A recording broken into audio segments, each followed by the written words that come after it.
Today, we are talking about the truth behind the supplement industry with Dr. Abby Kramer. Through her own experience with chronic migraines, fatigue, and hormonal imbalances in her 20s, and being told repeatedly her symptoms were normal, she sought out alternative care. Once she realized her symptoms were simply her body's way of communicating deep physical and emotional imbalances, true healing occurred. Changing the course of her professional career, she became a doctor inspired to bring that same type of transformation to her patients. You can find Abby working with the brilliant team at Fringe, creating innovative, high-quality wellness products. She's also creating health and wellness content online through Instagram and her Substack, and recording episodes for her podcast, Coffee with Docs. I'm your host, James Barry. Please enjoy this Everyday Ancestral episode with Dr. Abby Kramer.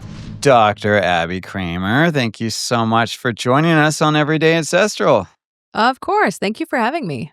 Yeah, well, I'm particularly excited because our connection is really organic, right? I mean, it was through socials, it was through a post that we put about LMNT, and just in general, like my frustration with how there's products out there, these supplement products, whether it's electrolytes or literal supplements that are out there in capsule form, whatever, and they're just not as transparent as we think they are. Mm-hmm. Even though the company seems so transparent, and it's like so frustrating. And so I posted and I ranted about that, and then I learned about you, and that's when you kind of popped into my reality, and I'm just so grateful for that. Not only because we get to dive into this topic of the truth behind, the supplement industry, which is really exciting for me to dive into, but also because I learned about your company Fringe, which we'll get into as well. Yep, totally. I'm so happy to be here, and I love when connections happen like that authentically. I don't even know. The algorithm, I think, just fed me that post you did. And I was like, hi, I have something for you. I'm going to send you a little package. And it's so good because I was actually listening at that point. Like I was actually reading the comments, but at this point I don't, because it's like so many months old, and it's kind of went slightly viral, and it's like there's so many trolls and just random people, and it's just like it's all answered. Just go read the thread. Totally. It's already in there. It's like everything's been said already. Go, just read. Yep. This is old news now. Yeah. Totally. But let's dive in. First of all, I feel like everyone in the health industry is here for a reason. It's usually because either they got sick or someone they loved got sick. What's your story?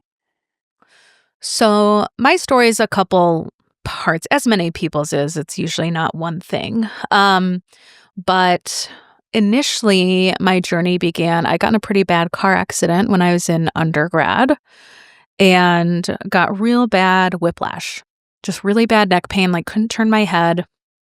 I didn't know what a chiropractor was. I was not into health and wellness. I mean, that wasn't a thing in the early 2000s anyway. And so I just did the typical thing, went to the student clinic on campus to see someone. They did the typical thing and gave me pain medication and anti-inflammatories. When the pain meds ran out, my pain came right back, right? And I was like, there's got to be a different solution here. And I grew up a swimmer. I was very into athletics and sports performance. I was majoring in exercise sciences. So I reached out to one of my professors and was like, hey, I was in this accident. I have this horrible neck pain. Do you know something that could help, like a physical therapy, something like that? And he was like, oh, go see my good friend who's a chiropractor in the area. He'll fix you right up. So I went to his office. I'd never seen a chiropractor before. I didn't even really know what they did. And long story short, in one visit, I was 80% better. And I was like, whoa, wow, that's interesting. And so it really was helpful to me. And I remember I kept seeing this chiropractor throughout the rest of my kind of college education, just for maintenance and recovery and prevention. And he kept telling me, you need to go to chiropractic school. You're taking all the everyone, or that's interesting. No, why but you specifically? I think he just knew because I was kind of in the field. I was studying exercise and movement sciences. I was very interested in anatomy and biomechanics and all of those things. I could speak his language. I was taking all of those courses. And that's kind of a natural trajectory for a lot of chiropractors. They kind of come from that world, right? And he's like, this is like what you should be doing. But I was like, of course, very stubborn and was like, no, I'm done with school. I'm going to be a trainer, whatever. Long story short, very quickly into personal training, I realized that wasn't the best fit for me. And I actually wanted to be a chiropractor. So it took me a couple years to then come to the same conclusion. And, but at the time when I was applying for chiropractic school, getting ready to start the program, I started experiencing chronic migraine headaches.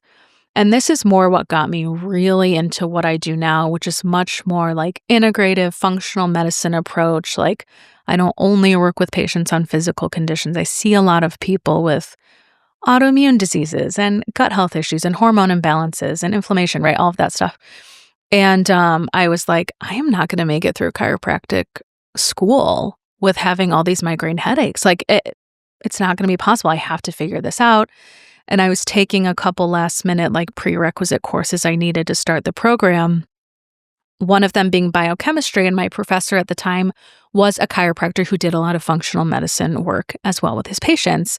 And so again, it was one of my professors. I asked him, hey, I have these horrible migraines. Like, what is your go-to with patients with migraines from like a supplement, diet, more like lifestyle perspective? And he was basically like, go gluten-free and take feverfew, which is an herb. And it works as a preventative. So he's like, take it every day. He's like, it's a 50-50 for half people. It does nothing, but it won't hurt for you. But for half the people, it like literally cures their migraines. So I was like, okay. And literally changed my diet, went on a feverfew, never got a migraine again. Wow. And feverfew is an herb that you drink as a tea, right? I actually did it as a supplement. You can Oh, go like to like in a capsule. You can go to like Whole Foods will have it. It's like more common than people think. Most people just probably haven't heard of it unless they're like a migraine person. So it works as a preventative. You take it every day. You know, it's not just you take it if you start having pain. Okay. And then through some more like reducing inflammation, doing some other work on my health, I was able to wean off of that as well. But that really threw the point home to me of how important, like you can see a chiropractor every week for an adjustment for your migraines, and it will probably help you. But the root cause is probably coming from something going on inside. Yeah. And Well, that how I important think that that's is. the awareness you got, right? Is that it's to look at things from a holistic standpoint, not just a symptom Management. standpoint, Yeah. right? Yeah. Wow. And then what from there kind of what got you into supplements and starting your own supplement company? Because that's a little bit of a leap. I know that you're probably, as a chiropractor and a physician, you're recommending supplements, but hmm did you see something wrong? Yeah. That's been quite the evolution as well. So in my practice since day one, I've always done a lot with supplementation because when you work on a more holistic level, people aren't just coming to see me for like back pain or neck pain, right? They're coming, the traditional new patient I see has like, I've seen 10 people, no one can figure it out, or I don't want to take medications for my kid's eczema. Like, what else can we do, right? And so that's just what I've attracted. So I studied a lot of that kind of stuff in school and then nearly every patient I see, we're talking about their diet. We're talking about optimizing stuff with supplements. So I've been like deep in that world for a really long time. And then what happened is a few years into practice, Dr. Allison Evans called me up, who's the founder of Fringe, who I knew through previous things. She used to work for a company called Rock Tape, and that's a whole story in and of itself, but we met through them. And she was like, hey, I'm starting up this new thing and it's called Fringe. Do you want to be a part of it? And I was like, yeah, sounds great. I'm You're kind like, of at, I'm in just because of the name. oh, I'm like, literally, I am French. So yes, when do I start? And it was at the perfect time in my career. It was actually in 2020 when like the world, everything slowed down. And I was kind of feeling like, yeah, I'm ready for like to add something else to what I'm doing. And Fringe actually started out as a CBD company, which many people now actually don't even know. And then we quickly ventured into red light therapy products, which we also have. That's a topic for another podcast. And then the past couple years, we've branched into supplements. And it's really, we always intended at Fringe to kind of be a wellness marketplace. Like we will have high quality products to offer people in many different categories, based on what people need.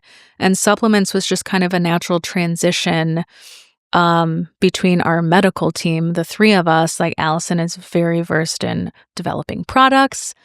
I'm very versed on the clinical side, using supplements for a really long time and seeing what works and what doesn't work with people and what people need. And then our scientific director, Dr. Genevieve Newton, is like a crazy researcher. So we kind of just like have the perfect people to really be able to come up with high quality products and be able to like back up what we're saying as well. And it's been quite the journey. As much as I thought I knew about supplements, I've discovered I basically knew nothing. And we're starting from ground zero. Yeah, right. There is, and I think that is the reality, that similar to the makeup industry, similar to the house cleaning supply industry, there is sometimes this illusion of transparency, this illusion that, well, of course, it's got to be natural. Why wouldn't it be? But not so the case. Now, I think something that's really fascinating about the Fringe supplements that you sent me, there's no flavor. Mm-hmm. That's like taboo, right? Yes. I mean, like every industry out there is trying to figure out what's the flavor I should put in. They're adding all these natural or artificial flavors. What was your decision to not do that? And clearly there's a reason why. Yes. Well, part of it was like completely accidental. Part of it was the CBD products we make water-soluble CBD, so it's a powder, and we make it flavorless. So the first products we ever made were flavorless powders. And with CBD, that really helps people because a lot of people do not like the taste of CBD. Right? So that's super beneficial. However, we 100% planned on making a flavored electrolyte. What we didn't anticipate is that it's very, very, very hard to do in a way that meets our standards for being clean. And so it was actually this big kind of come to Jesus moment of like, we actually can't do this right now, but we need to get a good electrolyte powder out on the market because one doesn't really exist. And why don't we just make it flavorless? And it was like it wasn't really what we planned to do. We were actually like to the second of about to like push go on an order for an orange flavored electrolyte.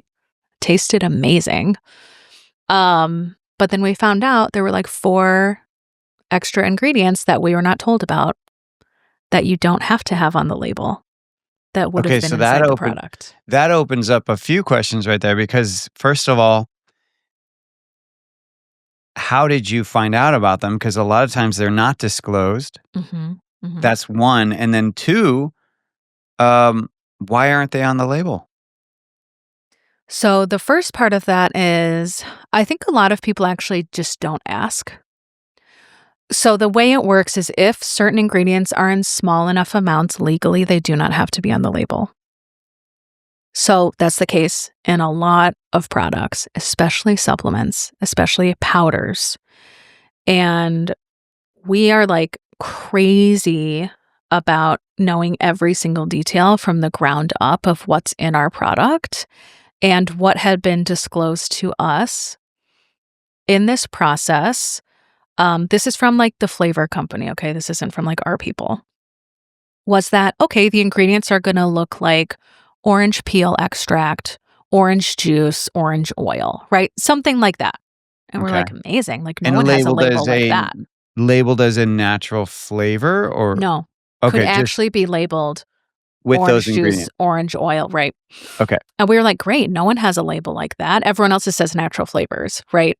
And that's what we were going for. We made it very clear with our factory from day one, we will not have natural flavors on any of our labels. So like, don't even bother sending us samples where that would be the case. Because so much of that's proprietary, right? And we can get into that as well. And so we were like all the way to the finish line. It met our quality standards, like how we want the label to look, all of that, testing standards. And then we were like, okay, we need to triple check and we need to actually see the like C of A, the like certificate from the flavor people of everything that is in this. We want to like triple check it before we push go. And it came back and it had like 4 extra things in it. And what are examples of I extra can't things? remember, I think all of them, but it was maltodextrin, which is one of the ones we said that will never be in our products. Another one was silicon dioxide, which is in a lot of stuff and almost never labeled. Probably citric acid as well, right? Citric acid for sure, but we knew that one. I can't remember the other one, but silicon dioxide and maltodextrin were the big two because we were like, we don't want those. But the flavor company came back and was like, don't worry, because legally you don't have to put them on the label. You can keep them off. Right. And we're like, that's why this isn't going to work. That's exactly what you just said is why we will not be partnering together. And so that whole experience, first of all, is mind-blowing to all of us. And second of all, really made us, the benefit of this whole process and it taking so long and it just being so hard to do the right way was it's really made us hone in on our values as a company of like, these are our lines in the sand. And then it actually becomes a lot easier because you're like, these, it filters out all the other stuff. But I was not aware of how many things do not even have to be on the label. And so the worst part about all of this is that labels aren't enough anymore. And I always thought, great, you scrutinize the label. Most things have natural flavors in them or citric maltodextrin or whatever stuff you don't want. But you look at the label, you know what's in there. You can make an informed choice. Now it's like we can't even say that. Yeah. So fundamentally, you just have to like really trust a company and research what they're doing and email their customer service. Most of them will tell you if you reach out to them in a social DM to their customer service, like, hey, what actually is this natural flavor? Many of them will tell you or at least give you a lot more information and you can make a better choice, but it's wild the stuff you don't have to disclose. Well, but even in the case of people disclosing, I feel like there's still sometimes ingredients that they don't disclose. Like Correct. most people don't talk about carriers, which is really ultimately what maltodextrin is a lot of times, particularly if it's in a flavor, right? It's a carrier. I'm thinking of like even and it's a bulk filler, like citric acid, right? It makes it appear like you're getting more for your money.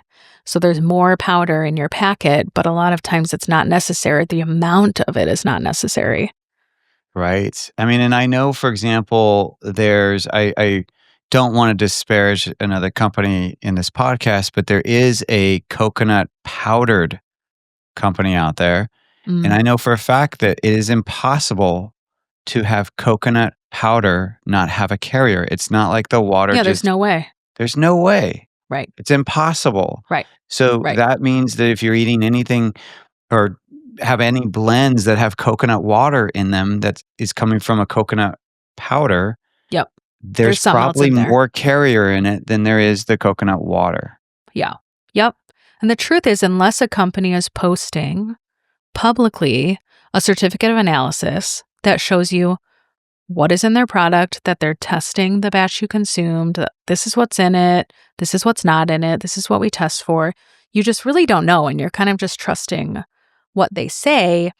And a lot of like the natural flavor stuff, you just have no idea what that means. And it usually means it's proprietary, so they technically can't disclose. So they'll say things like, everything in there is extracted from like natural oils and, blah, blah, blah, but you still don't really know. It still could be an ingredient list 10 things long. Yeah, I was going to say, like, even in the spice industry, they'll list certain things and then they'll just say spices. And you see this actually in grocery stores as well. Yes. And that's their proprietary blend, right? Yep. But it's so deceptive because it's not just spices. It could be flow agents. It could be other things that, to your point, maybe there's only 2% or a small percentage. And so they don't have to list it. But what I find fascinating as well is people's reactions. Like, so Mhm. some people, they think, well, oh, this is a blood sugar thing, right? So it's like if there's maltodextrin, if it's not a lot, then who cares? It's not increasing my blood, my it's not making me, shoot out insulin or Right. something. It's not doing that. So what's the big issue? But I think it's such a narrow perspective because what we're really talking about is not only just the transparency, but what comes with these hidden ingredients is sometimes, let's just say, if you're sensitive to corn, where Yep. is maltodextrin coming from? It's Correct. usually coming from corn, right? Correct. It's like, what is the source of these ingredients? It's sometimes it's that source. And then the other piece is that we don't live in a bubble. Like you might have one electrolyte that has tons of maltodextrin in the natural flavor, Mhm. but you're not only getting it there, you're Correct. getting it in 50 other products you're eating. And so it's like Correct. this cumulative effect and hardly anyone is ever talking about that. They're just focusing on like, well, yeah, if when I had this electrolyte, like you're acting like it raised my blood sugar levels. It's like, it didn't. I have a CGM. It's like, dude, that's not at all what I'm talking about. Yes. And that's the stuff that it's like impossible for us to ever have hard data on. Like what's happening from people that are consuming electrolytes like that multiple times a day on a daily basis over the course of 20 years. That's like what we're talking about, right? And we'll And to never have me, that data. We'll never have that data, no, right? you'll never know. And it's like correlation versus causation, whatever. The bottom line is we just want to like limit exposures to those things as much as possible and just kind of cut the BS on like the truth is you can make an electrolyte without that stuff, but it's a lot harder and it's more expensive. Like I that's the truth. I had to laugh. There was this one person who, in that electrolyte conversation, said, um, they said, "Just have unflavored. It's time to be an adult." And I thought that Yeah. was so funny So brilliant. Yeah. because this idea that we do need all these flavored drinks is really, it is kind of a very kid-like mentality. Um, but I would love to like, let's dive into some of these nefarious ingredients, and if you could even share some of the learnings you've had around them, like, and really, like, what is the sourcing? Like we mentioned, like maltodextrins, it's Mm-hmm. typically sourced from corn. Why is maltodextrin an issue? Citric acid, where is that usually? It's not usually coming from a citrus fruit, right? It's Correct. actually laboratory made, right? Correct. So can you kind of dive into the actual nefarious ingredients? Yeah. So to me, like the biggest problem with most of those ingredients is that A, we don't know cumulative effect. So we really just have no idea, right? And like you're saying, someone has an autoimmune thyroid condition and they don't respond well to corn. Them having one of those drinks here and there, is that ruining their health? No. But again, daily for decades, potentially, right? And it's like the dose creates the poison with a lot of this stuff, like you're saying. And so, where's that stuff else in there? I mean, this stuff is even in like cosmetics and stuff like that, right? Anything that's like a powder, it can show up. And so, maltodextrin, almost always sourced from corn. Corn can be problematic to a lot of people for a lot of reasons. It's a grain, it's very, very commonly highly contaminated with pesticides. So that's another issue. And the deeper question is what corn is it sourced from? Usually from China. And that's another shocking thing is that so many ingredients in our supplements, the majority are sourced from China. And some of them, that's fine, right? If you're looking at making like a mushroom supplement, that's literally the climate where those mushrooms grow the best. And you can get organically sourced and like all the right things. But a lot of stuff is synthetic and made in China. So we have even less control over quality. We know even less details. And then what is the body doing with that? So a lot of people don't like maltodextrin because of the corn base.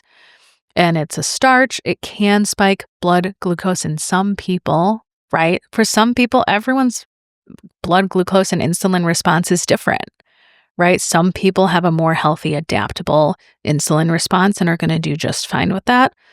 I've seen other people, they have one of those drinks and it spikes it. Mm. right? So you don't really know unless you're testing your own body. But there's a lot more going on in the body than just your insulin levels, right? And so to me, it's like when we know better, we do better. If there's a product out there without kind of the junky stuff we don't need, that's a better choice. And the other biggie, so there's maltodextrin and citric acid. Where's A lot citric of, acid you normally source from? it's like grown on mold, Mm-hmm. right? So a lot of people don't like that. There are certain companies out there, you can source it from citrus fruit, or you can also source it grown on like tapioca, like in different mediums. And this is one thing I learned that I didn't know. Citric acid or malic acid in some flavored, certain flavors like citrus flavored products, it actually is necessary for the taste. So that is one where I think the quality is super important, that the company is doing third-party testing should be the standard to make sure there's no mycotoxins or toxins from mold in your product, But most right? people aren't doing that testing. They're testing for heavy metals and then they're Correct. testing for contaminants, but not necessarily mold. Correct. Most people don't test for pesticides and don't test for mold. Some test for heavy metals, or they test for like 1 or 2 pesticides, not like 200. Right, because there's a scale, everything's more expensive the more you test for. So a lot of people do the bare minimum. We've jumped into a whole new rabbit hole now. But testing, many of the big professional grade supplement companies, so think people have heard of these, Pure Encapsulations, Thorne, Integrative Therapeutics, right? Generally have much higher standards, which is great. Generally, they're products that like people like myself are selling in their offices. But most of these big companies, they do all of their testing in-house. I don't like that. I don't fully trust that. You should be sending your product to a third-party lab to have your stuff tested. Like, it's just, to me, I don't know why that's not the gold standard. It's wild.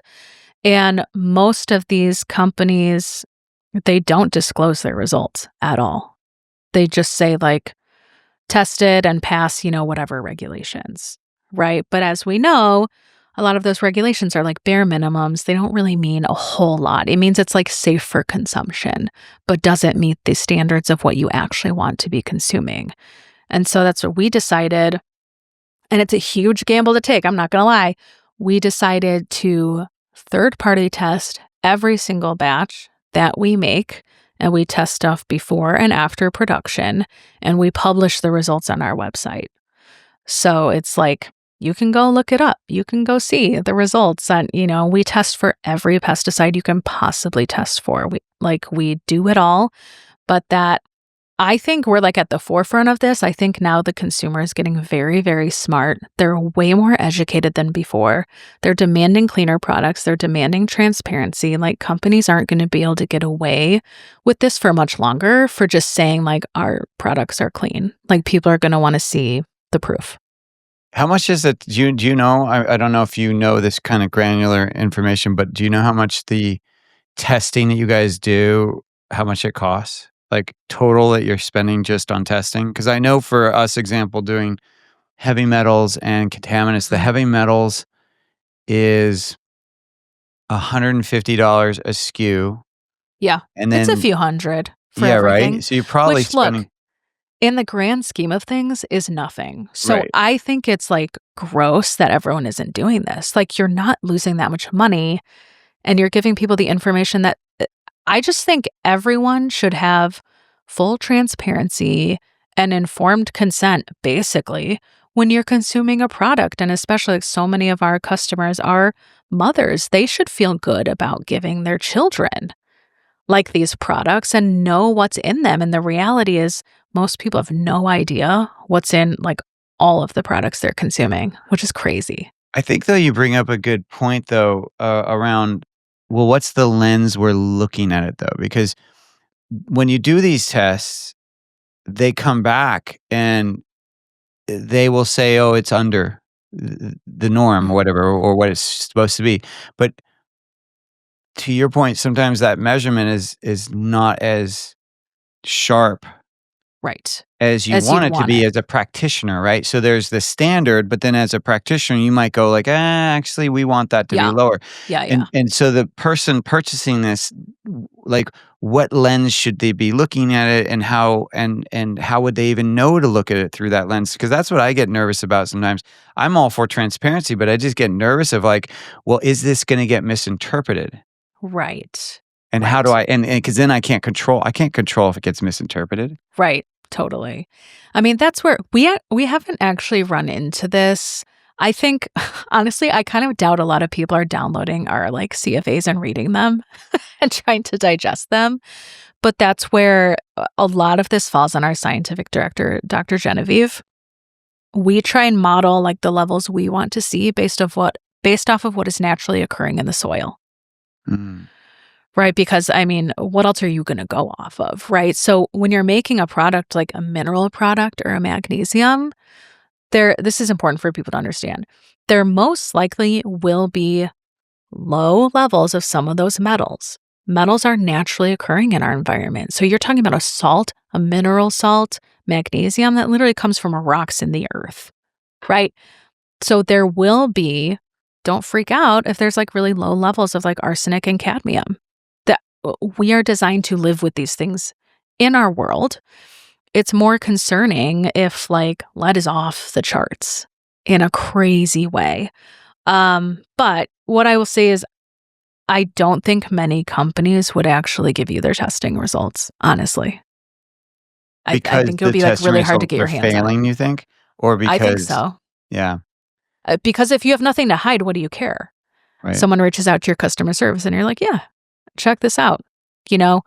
Or are they using just like super, super generous scales and just saying, a lot of them will just say they won't give you the actual number. They'll just say like below acceptable limit, but you Right. don't know what that actually means, right? So, our hope is to kind of more set the standard of like, this is the type of stuff most people should be doing. And like, if our stuff came in before testing and was super contaminated, we'd be firing off a new batch. Like we're not going to sell products to our customers that could be like harming their health. That's just like, then what are we doing? Right. And so are you seeing, how is this showing up in your practice? Like, are you seeing people that have toxic burden? Are you seeing the outcomes of some of these heavy metals or some of these ingredients showing up in people's chronic health issues? Yeah. The hard thing is, again, it's like which is it? It's that toxin bucket analogy, right? We're all kind of born with a certain size bucket. A lot of that might be genetic. And every little additional thing is like a drop of water in your bucket, right? So toxic air from pollution, toxic processed, ultra processed food, like stress, right? Medication side effects, like every extra thing. And eventually you're overflowing. Was it that electrolyte that has a ton of maltodextrin what threw you over the edge? Right. Possibly, right? I have definitely seen people reacting to stuff like maltodextrin, or I've seen people that are really, really sensitive to mold feel better, for example, when they take out like powdered products with a bunch of citric acid in them, right? That they're like, oh, like my congestion cleared up. Or I've seen problems with stevia actually a lot in practice. It can really like bloat people.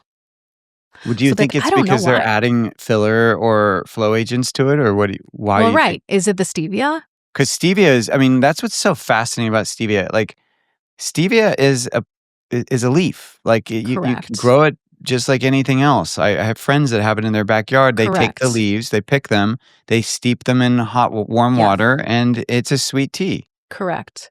But that is not what's in your white powder scoop of What's in that electrolytes, scoop? right? Like, what are they doing to said organic stevia leaf to make it a powder in your electrolyte, right? And so, like, that's the process we go through, which I had never thought of previously as a clinician. Like, okay, how does, for example, a vitamin D product, how do we go from sheep's wool to a yellow liquid in a capsule?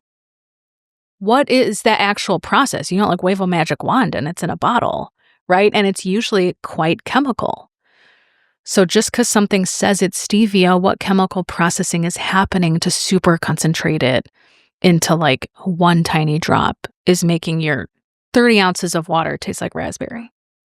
Right. Like it's not natural. They're not like chopping up dried stevia and throwing it in the packet. So that's the type of like rabbit holes we've been down over 2 years trying to understand the process from like ground to bottle and trying to keep that as close to possible as like nature. So yeah, let's to use it as an example, let's look at your electrolyte powder, for example, okay? Mhm. So yours has no added flavors, no flavoring, and most of them out there do have that. They usually Yep. show up in natural flavors, Yep. which we already articulated, usually have carriers like maltodextrin and Yep. potentially other things as well. Other than the flavoring, because you mentioned, well, we have a superior product. What makes the rest of your ingredients superior, and what are other people doing that you aren't? Right. So the base of our electrolytes on paper probably looks similar to what other people are doing. Sodium, potassium, magnesium, right? But we do our sodium from sea salt instead of just like table salt. And we add calcium. And this is what we always look at like sourcing for things. And so a lot of calcium in electrolytes and calcium supplements and anything with calcium is synthetic calcium. It's like calcium ascorbate. That means it's made in a lab. Okay. We source our calcium from algae.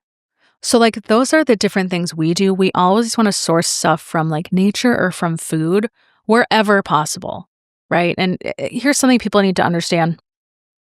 Sometimes in the market, like you cannot literally get something from the US, right? Or you aren't able, like sourcing can be limiting. So our commitment is to always get stuff in the most natural, like cleanest form possible and always evolving. So like our first round of electrolytes, we did not have calcium in there.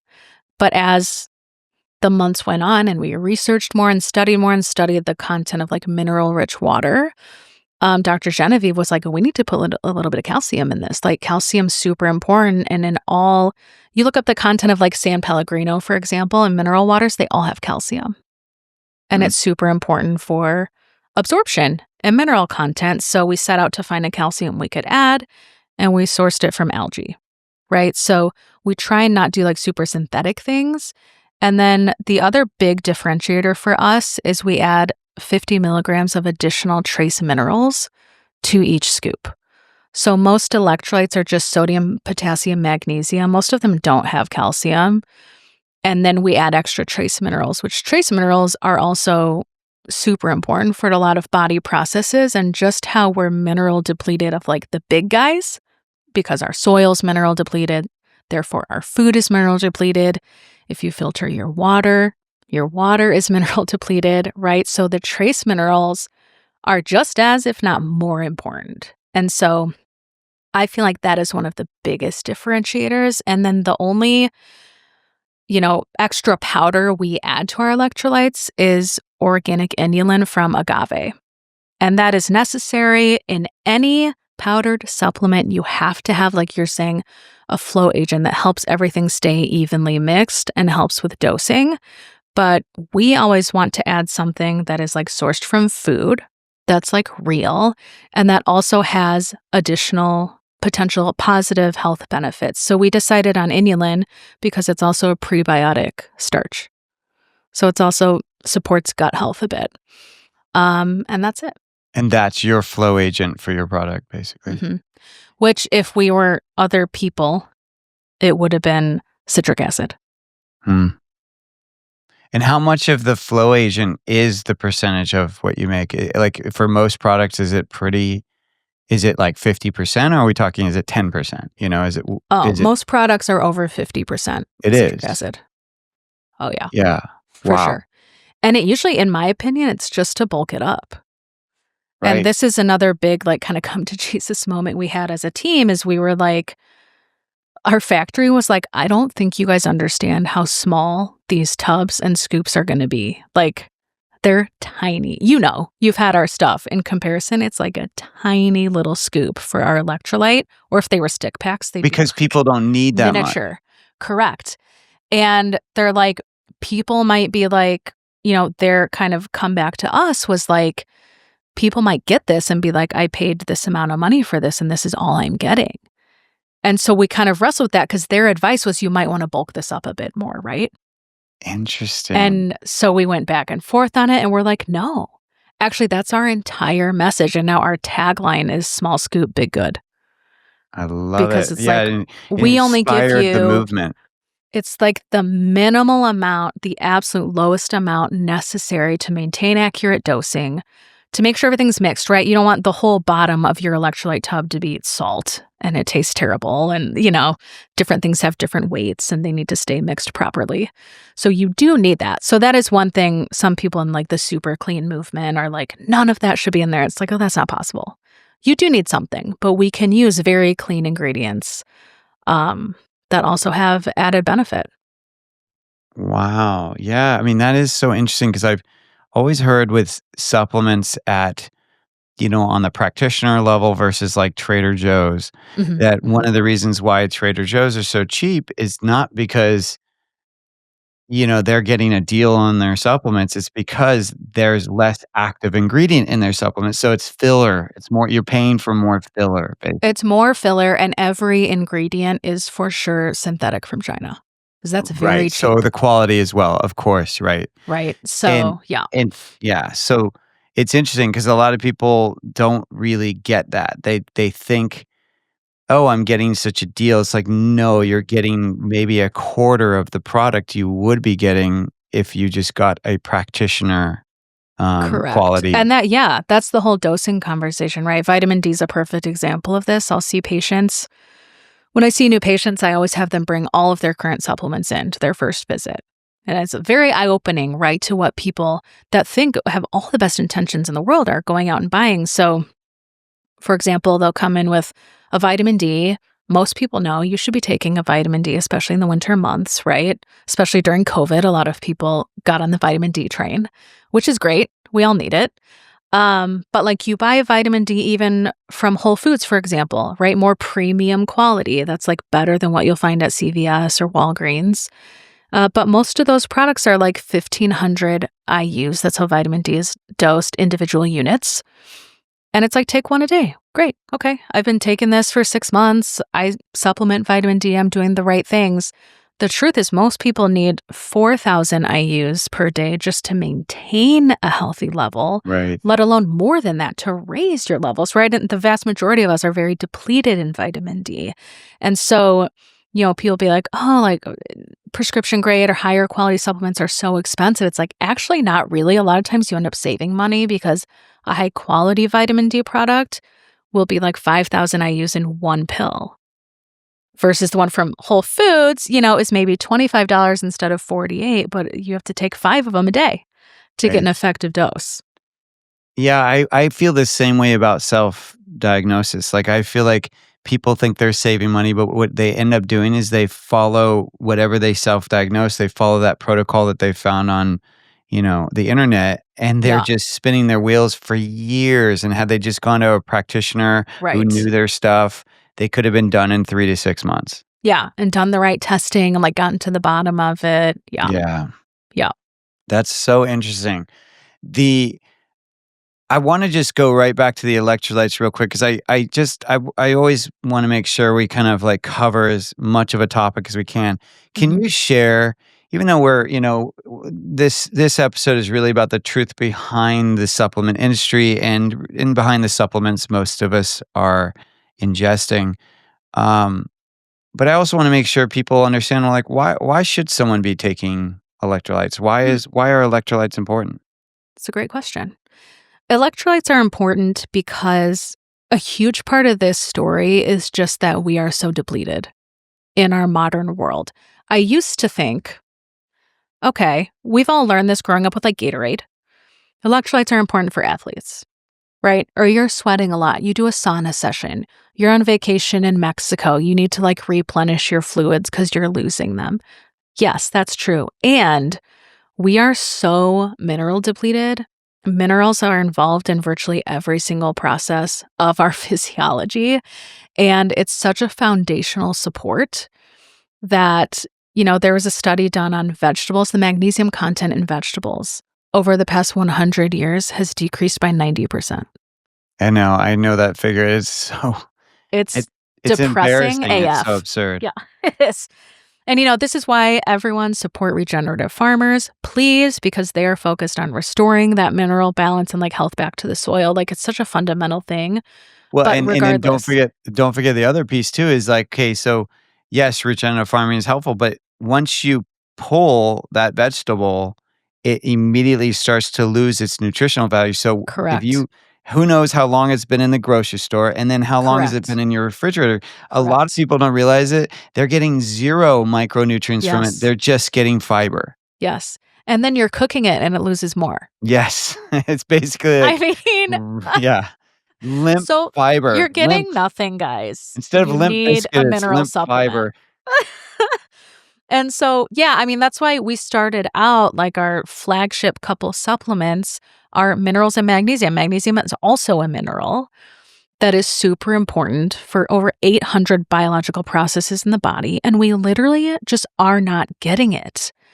It's impossible, right? And so that's why we're calling our first few supplements our essentials supplements, because it is what it is. This is the modern world we live in. These are supplements everyone should be taking every day to round out their nutrition. And, I work with a lot of people, and in the wellness world, you might be like detoxing mold or healing your gut or working on parasites or optimizing your hormone function. All of that is wonderful, but I feel like everyone is looking for the special new shiny supplement or protocol to heal them. And it's like, if you aren't getting the minerals your body needs, right, and the hydration, like you have to start there. You can't, like out supplement from the basics, right? Things like water, hydration, mineral content, nutrients from food, good sleep, healthy light exposure, getting out in the sun. Like all of those things are your foundation. And then sure, go try the fancy biohacking and protocols and other fun stuff. But it's not as sexy, but it's the stuff we really, really need. And Right. just, I don't care if you eat all organic, grass-fed pasture, everything, we are not getting the minerals we need. I sort of feel like so I'm historically, when I get blood tests, dehydrated, like Mhm. pretty much. I think I've recently improved. And I'll just straight up say it. How I've improved is because I started doing more electrolytes. So it has supported my Yes. water absorption. Yes. However, if I were to backtrack, I feel like the checklist most people should be providing themselves if they do a blood draw and it comes back that they're dehydrated, that they should probably first look at, and tell me if I'm wrong or if you want to add to this, but what they should first look at is, am I eating real food? Because Mm. obviously real food has water in it, right? Yep. So first Yep. look at the food you're eating. Yep. Then how much water am I drinking in my day versus sodas and juices and all Mhm. the non water Yep. products. And then it becomes, if you're doing those two things, then it becomes, okay, I'm drinking lots of water, I'm eating lots of real food, but I'm not absorbing it. So something else is Correct. going on. So that's Correct. the third layer of the onion that we have to peel, right? Yeah. I mean, the truth is minerals hydrate us, water doesn't. And Mm. most of us are drinking dead water. Ah, Living water is flowing over a stream of rocks and right, which mineral is rich. remineralizing it, right? Or mineralizing it, Correct. right? In a perfect world, we are drinking mineral water from a freaking stream, right? But that's not the world we live in. And many of us, as we all should be filtering our water, because to me, it's much more important that we're getting the forever chemicals out of water, the prescription medications, the glyphosate, the pesticides, right? There's so much toxicity, chlorine, in our tap water, like your municipal water. So we should definitely be filtering our water. But if you have a good filter, this all comes down to particle size. It's absolutely stripping all the minerals out Well, with that it. was the big I remember, gosh, this was so long ago, but I used to go to a water place when I lived in LA. It was in Culver City, Mhm.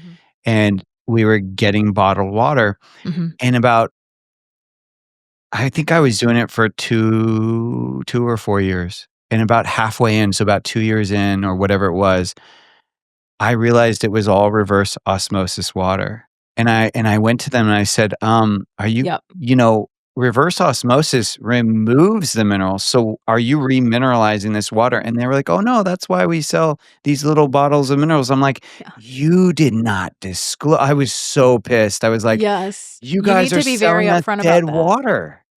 Yeah. And look, I think reverse osmosis is the way most people should go because it goes down to the smallest particle size. It's going to get the most of the bad stuff out.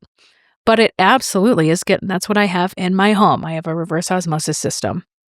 But every time I fill up my water, I'm putting minerals in it. You have to. What happens if you're drinking this ultra filtered water?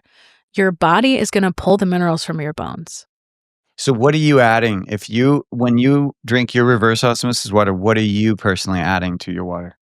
I add the Fringe electrolytes Is that because it? we have all those minerals and we have the trace minerals as well. Right. If I've done several scoops of those a day, I also have like liquid trace mineral drops that you can add back in, but there's no reason you can't do that several times a day. And that's why we designed our electrolytes. If you look at like the sodium content, it's a lot lower than a lot of competitors for that reason. So you don't have to be scared of like, let's say I fill this up 3 times in a day, I can put a scoop in it every time and I'm not going to start retaining fluids and like have problems from too much sodium.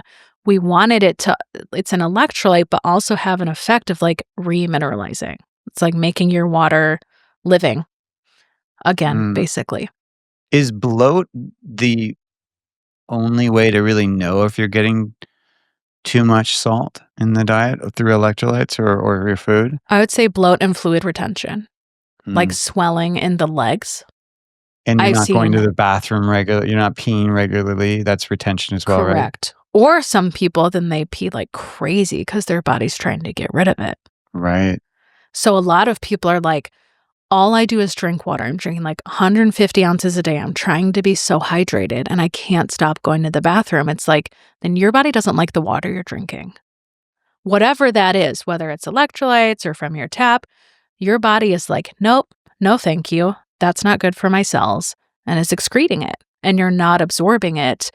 And like if you look at other cultures, like Asian cultures, they think we're like idiots carrying around our giant water bottles all day. They don't do that.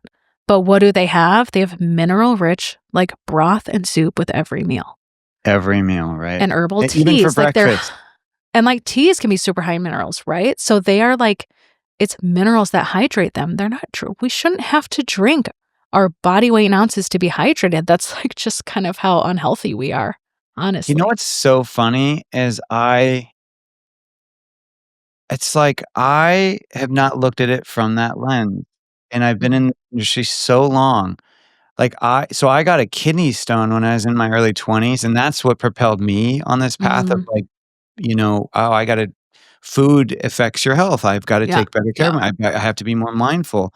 And so Yeah. I started carrying water with me from that day on, and yet you're right. The other cultures that have more kind of, like, mineral-rich foods Hmm. that's part of the cultural food, they're not carrying around water. No. I mean, uh, my parents' generation, no one had water bottles. Right. Even when I was growing up, I'm like, I don't think I drank water till I was in college, to be honest. We had other problems, but like, I wasn't carrying around a giant, this is ridiculous. So I think it's a deeper question of like, why are we so thirsty all the time? Why are we so depleted? Like, our bodies are searching for those extra nutrients because we're not getting them from our food. And it should be in our food and in our water.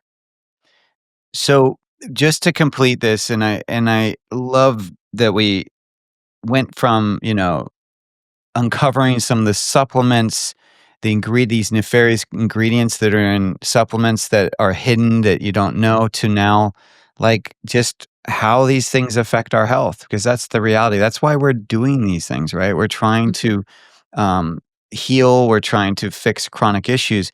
But I think ultimately, what we're landing on is like, well, let's see if we can get this just through our food and our actual diet.